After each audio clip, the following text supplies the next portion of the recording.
Welcome to Gun Talk Nation, and we're live. Not really live, we're recorded. not live, but we're kind of live.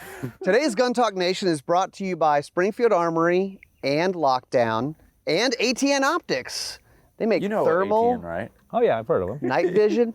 Yeah, cool stuff. And the cool thing about ATN is what they're doing lately is smart HD optics. They have all these features in it's like a computer inside the optic.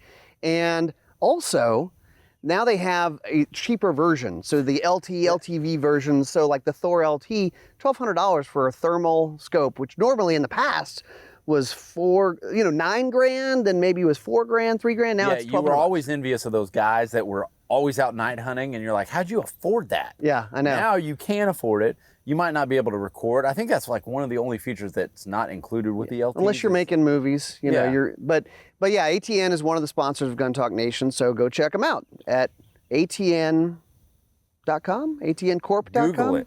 Google it. I wish ATN Optics. Just as Google it. One of That's our what you're going to editors do. always says, I wish there was something where you could go search something and find it immediately. Just say, "Hey Siri," yeah, and make her go do it. yeah.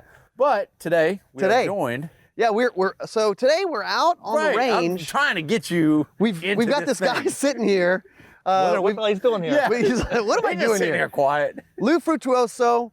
Lou is a gun industry, firearms industry veteran. Yes, I am. Been at it for a little while. And Lou is with Standard Manufacturing, also Connecticut Shotgun. Right. Welcome in, man. Well, How do those two go together? They're it's been a while. It's been they're a in the while. same Brad, building. I'll tell you How do that. those go together? Well, basically, Connecticut Shotgun's been around since 1975. It was started by a guy named Tony Gallazay, and you've seen Tony at the Tulsa and all the shows. He's a real person. It's not like, some mystery person. He's out and about, and he's really a hands-on type of person and very, very intelligent. This is not a plug for him, by the way. He's a very smart guy. And to make a long story short, we kind of started making high-grade shotguns, side-by-side high-grade shotguns, as good as guns you find in England, Italy, and other places in the world. And, we've got the machinery, we've got really talented guys, and we've been making very expensive shotguns. Our least expensive shotgun, the Revelation, starts at about $2,000. Our most expensive shotgun, sky's the limit, but it's not unheard of to have a shotgun costing over $100,000 that we're making going through the shop, periodically. Guys shoot those. Yeah, why wouldn't they? Guys shoot. Absolutely. Why wouldn't they? I know, but I couldn't sit there and go, I'm going to spend $100,000 on a shotgun. Well, that's the interesting thing about the high-end shotguns is because people will go, man, and you're going to take it out to the range and shoot it. But the high-end shotguns are the ones who are actually made to last a million rounds. Well, Yeah, right. I mean, literally, you can shoot it that much. Like, they're so pretty. Like, that's the so problem. pretty, They're though. so pretty. Yeah, right. But you're not going to take it down in West Texas and beat it through the mesquite. Like, that like seems like counterintuitive to me. Absolutely. You go on a West Texas quail hunt with a little 28 gauge.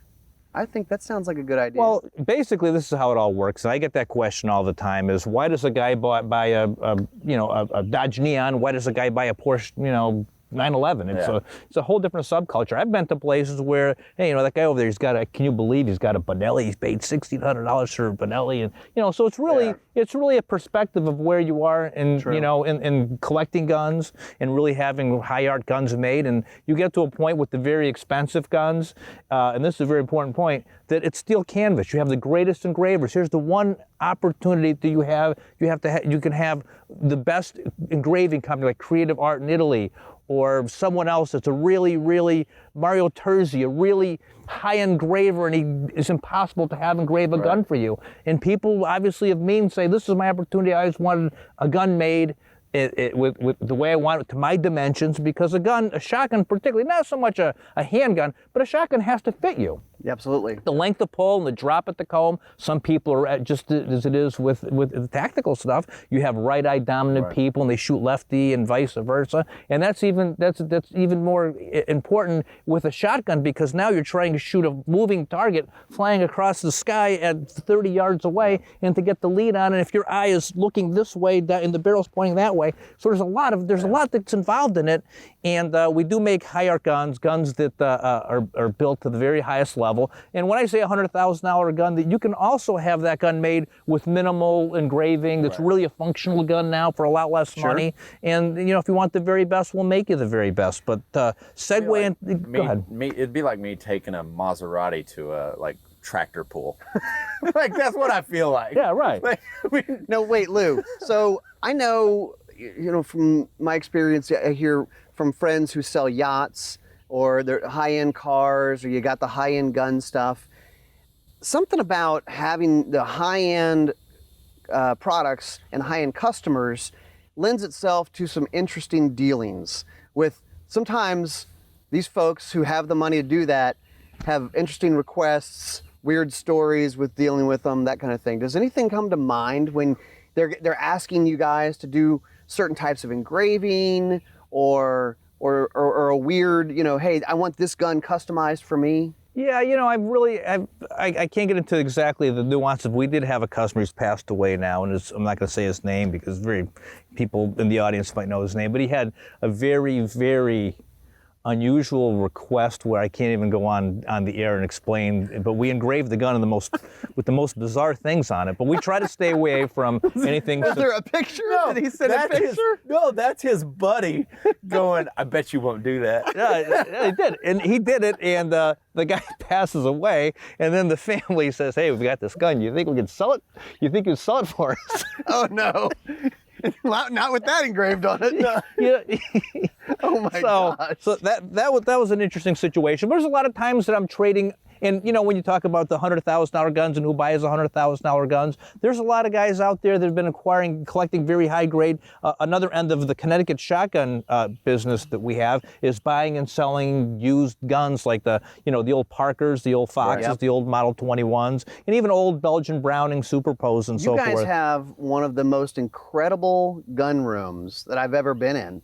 I mean, I've gone up there a couple times, and it's just, it's interesting because it's kind of tucked away. You don't really realize this thing is here inside this building. Mm-hmm. But, I mean, how big is that gun room? You guys have all kinds of stuff in there. The gun room is about 7,000 to 10,000. I've never actually measured it because, as you know, it has all these crevices to go. Little rooms. So it's not I'm going to sit there on a Saturday with a tape measure, adding it all up and stuff like that. We got better things to do, but it's probably takes a ruler out. With your iPhone now, you can just go and point at the walls and it tells you. But it's about between 7,500 and 10,000 square feet of high-grade guns. It's beautiful. Yeah. It's a beautiful room. I just want to hang out there all day. Yeah.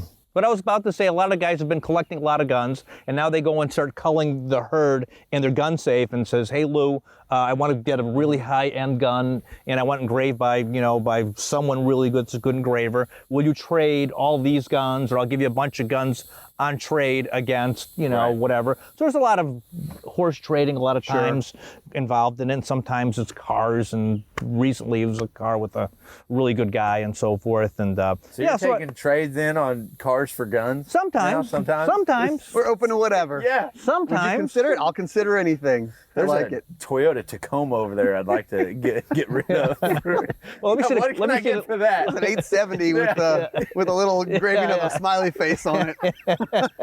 A paid sticker. Yeah. Congratulations. Yeah, no kidding. But there's another side of the business for you guys, which is standard manufacturing. Mm-hmm. And standard is very different from Connecticut Shotgun. Oh my gosh, it's the other direction. Yeah. But what's cool to me is, because I've been through the factory, I'd gotten the tour, which is really cool actually. You have the high-end guns being made, and then in the same building you have the standard manufacturing, which is semi-automatic shotguns. You've got the DP-12, the double pump 12, which you've got these guns that are really outside of the box thinking stuff. Mm-hmm. I mean, tell us about standard. Well, basically, again, Connecticut Shotgun is, again, we make the high-grade guns, and we're sitting around one day, and things were a little slow, to say the very least, and everybody's sitting around with their arms folded, and someone had an epiphany, and I'm sure it wasn't me, and they said, why don't we have those very often. Yeah, right. It was like the Beavis and Butthead, the light bulb kind of burns out over the top of his head. So it's like, flickers every once in a while. Why don't we make guns people actually buy? That's an idea. So that's kind of... As he's like looking out at a Lambo he just traded for. Yeah. He's like, what?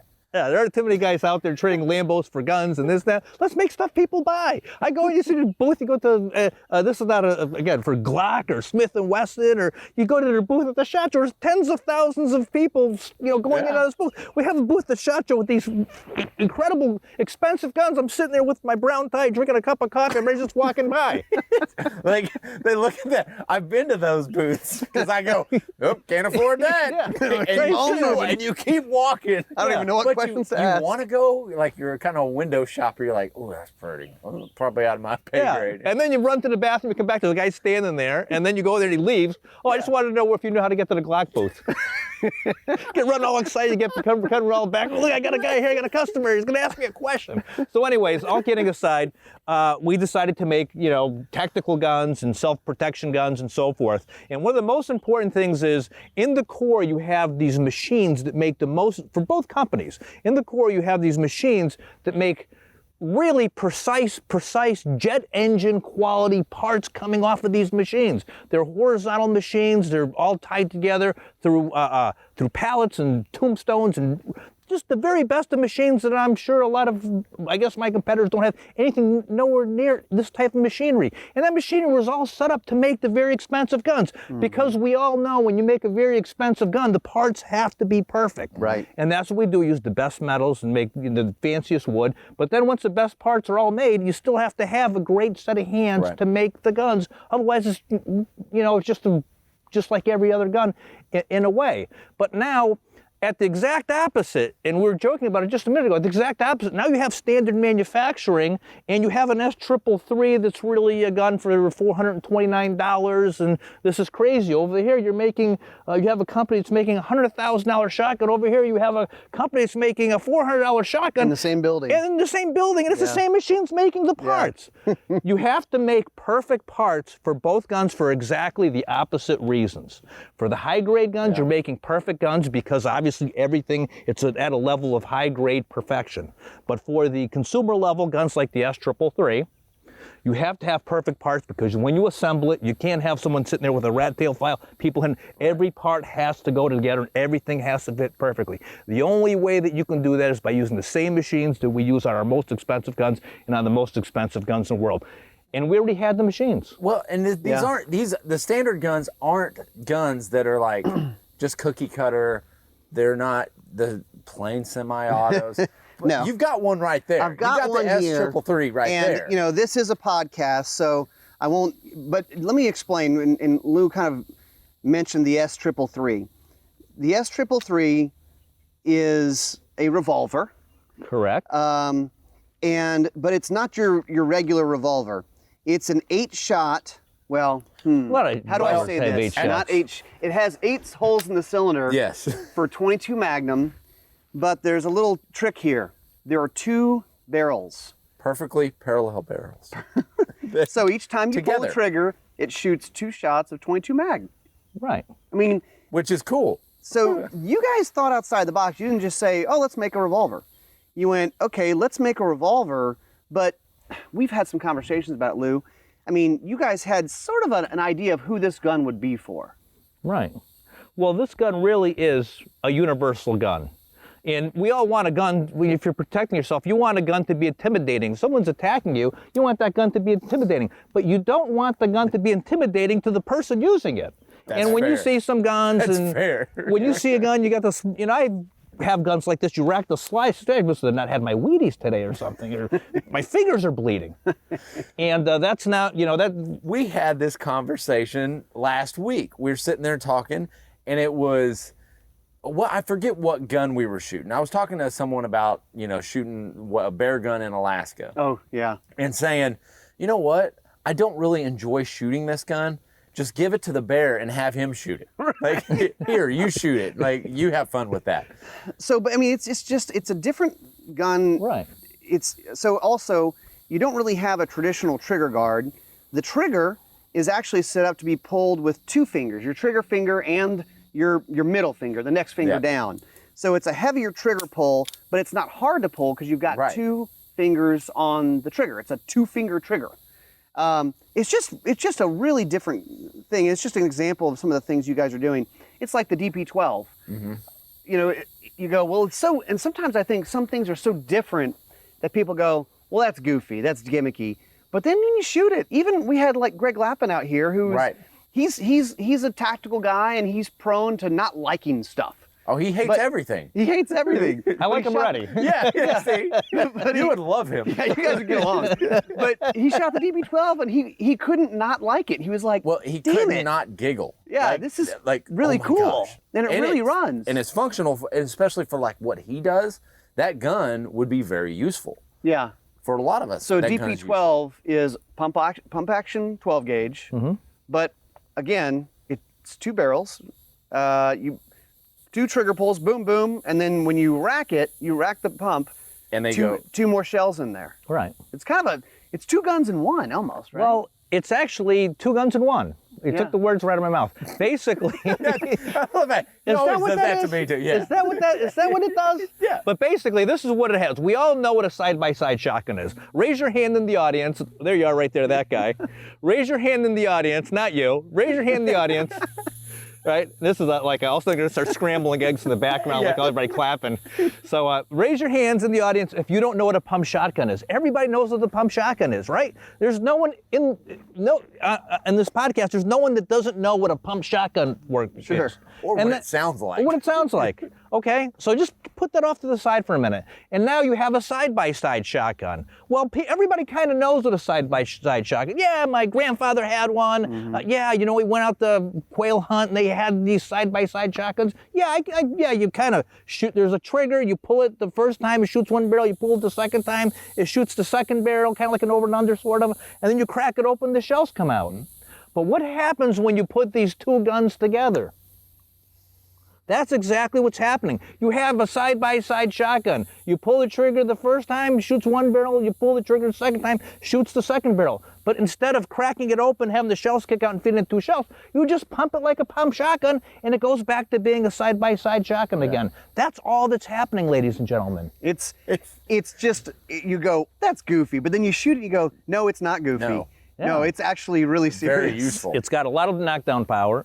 It's got the inherent reliability of a pump shotgun, and on top of that, it feeds and feeds and feeds yeah. ammo like there's no How tomorrow. many does it hold? I can't remember. 16 rounds Right. of 2 3/4 shells. 16 rounds of 12 gauge. But then you add Let's some party. mini shells in there because it'll run those, and it increases capacity there Yeah? because they're I wonder smaller. if you could do that. Mini shells? Yeah, right. The Yeah. 1/5/8 Yeah. little Engia, and Remington's making them Yeah. out too and stuff. But see, that's the cool thing about what standard manufacturing does. They don't they do the high end on one side of the Yeah. business, and then they come back and they do something that's not normal. Yeah. And that's what's cool, but it's functional. Yeah. So we're bouncing all around, which I like. All right, so let's talk about used guns. Because Okay. you guys deal in used guns as well. yeah, I love used guns. I've said for a long time, used guns, it's hard to beat. Because guns don't really wear out, I mean, if you take care of them, Not they can anymore. last for decades and decades and Right, decades. Right, and the thing is, the collectible ones and so forth, and it's like I love used guns, Are especially there- the classic American ones. Are there ones that are you think are a good value or that are popular right now as far as the stuff you guys deal in? Yeah, well, I'm glad I'm here to talk about this today. This is going off on a whole different, kind of tangent, but something I love. I really, not that I don't love S333's DP-12s, believe me when I tell you, I love S333's DP-12s, but side-by-side shotguns are probably, American side-by-side shotguns are probably the most collectible, the guns that probably retain their value better than anything else that I can possibly imagine. We're talking about trading Lambos or cars, whatever. That car, once you buy a brand new Tacoma or whatever car, it's like an ice cube. When it starts melting, there's going to come a day where it's going to go to China and they're going to make bicycles out of what's left over of that carcass. If it didn't come from there in the first place, but that's goes for another day. back It goes back there. The Just returning home. It's just, the ecosystem. But with used side-by-side shotguns, well, Lou, what kind of used side shotguns? I love Parker's. It's a gun that was made in Meriden, Connecticut, and then off Dahlia, New York in the 30s. You have a Parker. I got a Parker reproduction Parker that they started Oh, that's making. great. And I'll spend a minute talk about Parker reproductions in a minute. Yeah. The Parkers are great, especially if you buy them in small gauge Parkers, and there's really 10 grades to a Parker. The lowliest grade is the hardware store version called the Trojan, and the highest grade, maybe 3 of them, is called the Invincible. And those guns are extremely collectible, highly prized, and quite honestly, if they have fluid steel barrels and they're hammerless guns where they don't have the big Elmer Fudd hammers on them, they're built better than guns are built today because all the handwork and the steel and everything that's done with this is at a very high level. And then also the Winchester Model 21s were very good. You see those around. Winchester, the gun came out really during the recession, and Winchester kind of started a pilot run of them in their custom shop, and it never left the custom shop. And then World War II came into play, and quite candidly, World War II is what kind of killed the American side-by-side gun industry. I was going to say, World War II changed things for the gun world. Yeah, World War II. After that, you know, these guys, all these soldiers and military personnel came back from World War II, and they were used to shooting M1s and M1 Garands. And they switched over. And they switched over to pumps. Yeah. That's when kind of Remington came into the game with the 870 in the early 50s, and obviously the Model 12, the 37 kind of Ithaca Deerslayer was around, the Model 17 before from Remington. But really, World War II really almost put the end to the side-by-side shotgun business. And then, as you mentioned, they started making the Parkers in Japan for a while under the Remington kind of joint venture with with the Parker name, and they made about 10,000 guns all in between 12 gauge, 20 gauge, 28s, and a couple of 16s and 410s out there and so forth. But the Parker reproductions are really good guns, and those have become quite collectible in the day. So. Yeah, I love used shotguns, and I just hate to bore you to death talking about it. And I hope It's interesting to see the transition of American culture, because I think we're going to start seeing people go back now. Yeah. I think they're going to start going, the lever guns are going to be cool again. I think they're going to go back. Yeah. Well, with guns, we all have history. Guns have history.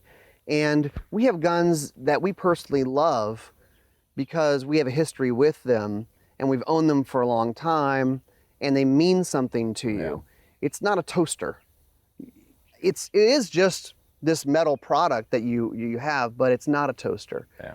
And it has a special meaning. When you start talking about Ithacas or Parkers or whatever, there are people listening who go, oh man, yeah, my grandfather had this Ithaca, or it's a nostalgic this feeling. Ivor Johnson or whatever it is, and it's this nostalgia thing. Even down to, and it doesn't make sense, but a love of a particular gauge or cartridge.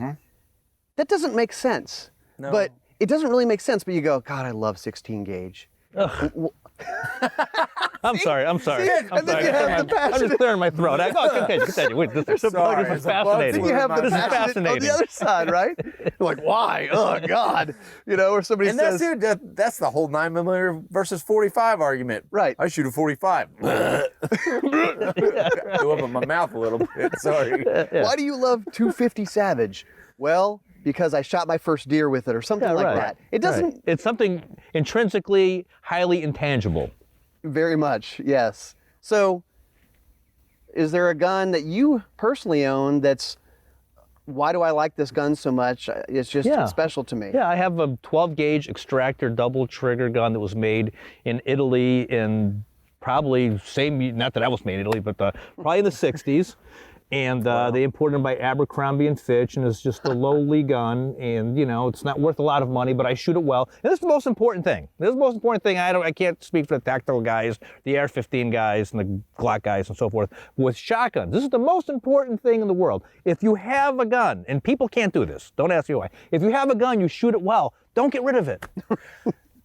That's exactly right. And if you have a gun you don't shoot well, get rid of it. Why keep it? Yeah, right, get rid of it. But how many times you been in a gun shop and the guy says, oh, I had one of those back in 1972. Boy, I should never gotten rid of it. That's exactly right. Yeah. That's rule number one. No, rule number two, and I can't say some of these words that I want to say on the radio or TV or the podcast. But once you have the gun, especially a Parker 21, even a Parker reproduction, don't delete this out with it. Okay? just leave it the way it is, because now you get to go, oh, look, somebody cut the stock, somebody cut the barrels. They wanted to make, had 32-inch barrels full and full. They just cut the barrels to 26 inches, and now it's got no choke on it. Look, it has a stock for a guy that's only 4'3". Right. Or they put these pieces of, they built up these pieces of wood on the, where you put your chin and so forth, and this is just crazy. Yeah. So yeah, I got a Winchester Model 20. I got a really good Browning. It's a Diana grade Browning and 410. Da, da. Yeah, this gun is worth $20,000 if it's in perfect condition. Because you've done all these crazy things to it, it's worth 20 cents. Right. Yes. You took the Lambo and then you painted it yellow and put a small you put mud Chevy tires in it. on it or Yeah, something. right. Like, what the hell are you doing? Well, can't you fix it to get it to the width to be a 20? Yeah, but I'll have to get another $20,000 gun to do this. Right. That's those guys putting low pros on a Z71 and lowering it. Hey, whatever floats your boat. Yeah, right. But anyways, yeah, high grade guns are just a whole different world. Yeah. It's different, and if you guys out there, and this is an open invitation, if you guys out there are interested in high-grade guns, you can go to our website, ConnecticutShotgun.co, or give us a call at 1-800-515-GUNS, and go online, look at what we have, call us if you have any. This is not, let's say, not trying to sell you anything, but just call us up and says, hey, listen, I have this gun, I was looking at this gun and whatever, and you have a gun on the website, and it's a whole. It's almost better, and I hate to say this, people start throwing rotten fruit at me, but it's almost a whole, everybody knows everything there is to know about an AR-15 or every version of a Glock and the first generation versus second generation, but it's like rediscovering America, taking your family back to the Grand Canyons or the Tetons. Rediscover the stuff that was made here in the United States, and especially the history between Samuel Colt and Smith & Wesson and Marlin and all these companies, and Ruger. It's just the most fascinating how these companies all evolved during the Industrial Revolution, and it will give you such a broader breadth of knowledge, and it's fun, and it's interesting, and if you have nothing to do at night, and you're kind of worn out with the AR-15s and the Glocks and everything else, rediscover America, rediscover American craftsmanship, rediscover that we make the guns that we make, and we kidded that these things look unusual, and that's the first thing people say. They go in and look at a product that we make with really not an open mind, and they say, oh, I'd never use this thing. And then they look at it like the gentleman was here today, and he says, now that I see this thing, it makes sense. Yeah. When I see S333, I went on this chat forum and I just started posting how crazy it was and this and that. But then when I got it, and then I started thinking about it, and I was just sitting there, I had an available moment, it came to my mind, wow, that really makes sense, that you're using two tiny bullets to generate the impact of a much larger bullet. And the advantage to that is you have redundancy. The advantage to that is you have no recoil because they're two tiny bullets. And again, you have the redundancy of the system. This gun makes a lot of sense for a lot of people. Yeah. And the products we do make no mistake, they're built to the very highest level. You look at it, it's not some cheap thing made, and not the cheap things are made in Taiwan. It's not flimsy, it's not chintzy, it's not something you play with that's falling apart in your hands. It's very well made because we have very intelligent people making these guns, very skilled people making these guns. And I'm most embarrassed to say, and it's not true, I've got these machines that are just so far beyond making things, again, for when you go on a 737 Boeing, or you go on an airplane, the parts making the engines that part, they're spinning very fast and generating thrust to getting you off the ground, are the same machines making this little $400 gun. I remember you showing me that when we walked through there. You're like, do you know where these machines are from? Yeah, from Boeing, and other people are using the same machines and so forth. And it's unusual, and that scares people off, and it's just not the normal thing I'm used to saying. But don't let that scare you. But look at the products that we make. They're very, very intelligently designed. They're very well engineered. They're built to a very high level, and they work. And you probably don't have anything like it. I guarantee you don't. All right. Well, cool. I think that's man. Thanks for coming on with us. Oh, my pleasure. My pleasure. A lot of fun. That's it for us on Gun Talk Nation. We'll see you next week.